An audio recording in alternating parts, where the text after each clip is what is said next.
At the twilight of her career, Danielle Rose Collins has claimed the biggest win of her tennis life, winning the Miami Open on Saturday.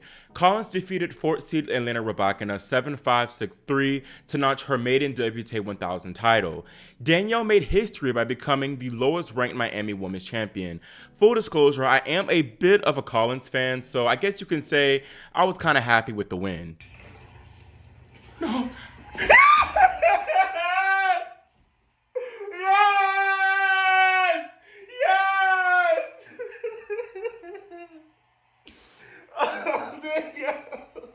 I'm crying.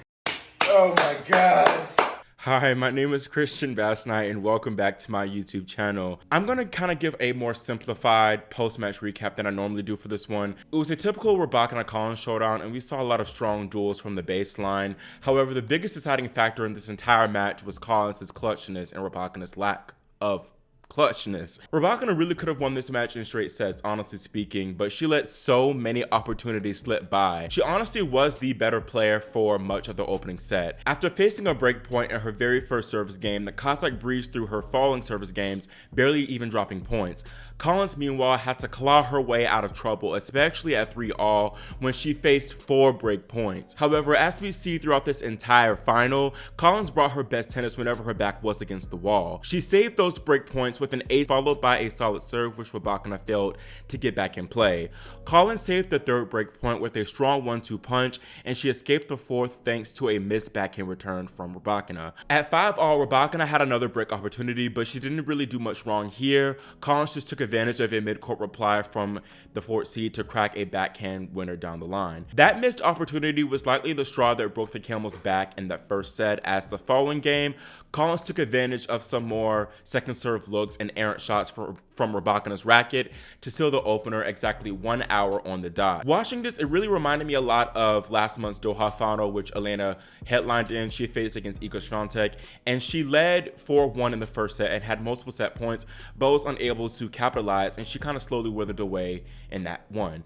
Giving her credit though, Rybakina did put up much more of a fight here in this Miami final and made Danielle earn that win in the second set. Collins got the early break and she went up 2-love in that second set with multiple game points to consolidate, but Rybakina hung tough and kept herself in the match, breaking right back. After breezing through her next service game at love to level us at 2 apiece, I thought for sure Rybakina would be sending us into a 3rd set decider, especially when she held 3 break points at 3-all. However, Elena's backhand, as it did for much of this match, let her down badly as she made 3 errors on that wing to get Collins or help Collins get out of trouble. Credit to Collins though for hanging tough in those tight moments, but had Rybakina gotten that break, I think her level would have risen even higher, and I think she would have taken the second set 6-3. Instead, she was deflated definitely after missing those opportunities, and she made some pretty bad mistakes the following game to give Collins the chance to serve it out. Danielle did indeed seal the deal on her serve, but not without some drama in that final 9th game. Collins fended off 2 more break points in this game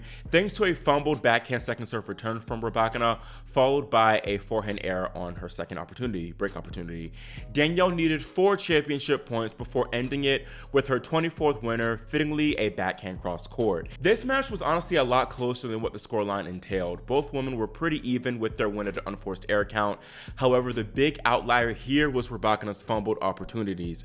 1 for 11 on break points is simply unacceptable, especially in a final of this magnitude. But still giving Danielle her 10s, she could have easily crumbled under the pressure, playing for the biggest title of her career once again and maiden 1000. And mind you, she only had 2 titles to her name before this. Collins has choked away many matches in the past. Thinking back recently at the Australian Open, she fumbled a 4-1 double break lead against Iga Swiatek in the second round, and then in the Australian Open finals a couple years ago against Ash Barty, she was up 5-1 in the second set but ended up losing in straight sets. So to weather the storm and escape all those breakpoint opportunities is a very incredible effort on her part.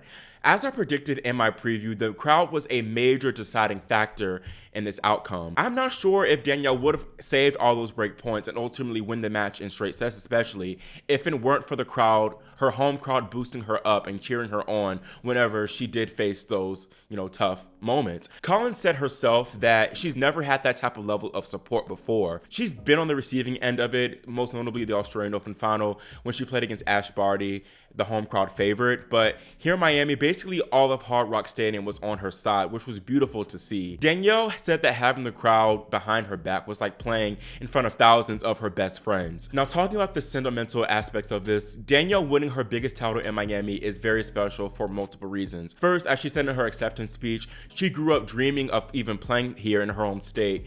And in 2018, she had her first big breakthrough in Miami, where she became the first qualifier to reach the semifinal in the tournament's history, and she beat one of her idols, Venus Williams, en route to doing so. Watching Danielle over the years, I've been enamored by how she's just so authentically herself, despite what's normally acceptable on the tour, and that's why a lot of fans support her. She's real. Even in this Miami final, she did some quirky things like fist pump her own errors to stay positive, and hilariously chastise her box for not cheering enough while telling them to shut up the next minute. Danielle does things her way, and she's one of the realest on tour, which is also why she's so beloved by tennis fans, myself included. And when she's healthy, she's high-key the most entertaining player on the WTA Tour, no doubt. When she first made mainstream waves during her run to the 2019 Australian Open semifinals, many tennis fans were taken aback and off-put by her consistent come-ons and let's goes. Those self-motivating cheers were also infamously heard around the grounds of the 2020 Whirling Girls Championship. Danielle claimed her first 2 titles in 2021, which ultimately led to her best performance in a major at the 2022 Australian Open, where she of course finished runner-up. For much of 2022 and 2023, unfortunately, Collins' progress was stunted by physical issues. The American has been transparent about her struggles with rheumatoid arthritis, which has made her more susceptible to injury. Just last month, in fact, at the Austin 250, her back arthritis flared up, which forced her to ultimately retire mid-match during her quarterfinal, making this Miami win even more impressive. Speaking of retirement, in January, Danielle announced that she will be stepping away from the sport at the end of this season. That announcement came after a heartbreaking second round Australian Open loss to Iga Swiatek, so many thought it was just a heat of the moment type of thing. Besides, Danielle is playing the best tennis of her life right now. Aside from a first set blimp in her opening round against Bernarda Pera, Collins has walloped all of her Miami competition in straight sets, taking down 5 seeds in her 7 matches. This little streak is more impressive than most people's Grand Slam title runs, but still, Collins says that she's standing firm on her decision, which is largely due to her wanting to start a family. Collins says that she has an inflammatory disease which impacts her ability to get pregnant. She's also a homebody and says that she's tired of the constant grind and demands on tour. For that, I completely respect Danielle's decision and hope that she wins another title, a big title, even a slam perhaps, before it's all said and done. Her draws will likely be more favorable now too, as she'll shoot up 31 spots to number 22 in the world, and she'll also rise to number 7 in the WTA finals race. But even if she loses first round in all of her remaining tournaments, this title run in Miami will go down as one of the most feel-good and heartwarming stories in tennis. Despite being an NCAA champion and now a Miami Open champion, Danielle did not always have a strong backing behind her. Many people did not believe in her success, and she had to grind and work her way to the top. She talked about previously how she grinded for hours and hours on end on the ball machine and had to pump herself up and motivate her whenever no one else believed in her. And even for a long time, she traveled on tour without a coach.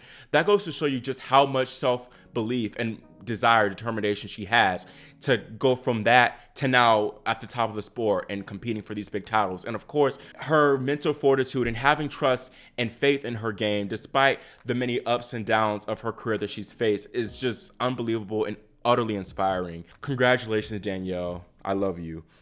That's all I have for this one. And let me know if you're a Danieller in the comments and whether you're happy about Danielle's success and win. And also just give your thoughts on the final overall. Also, how far do you think Danielle can go this season before she hangs it up? Make sure y'all subscribe to and click the notification bell so you're notified whenever I post more content like this. Thanks so much for watching, and I'll see y'all in the next one.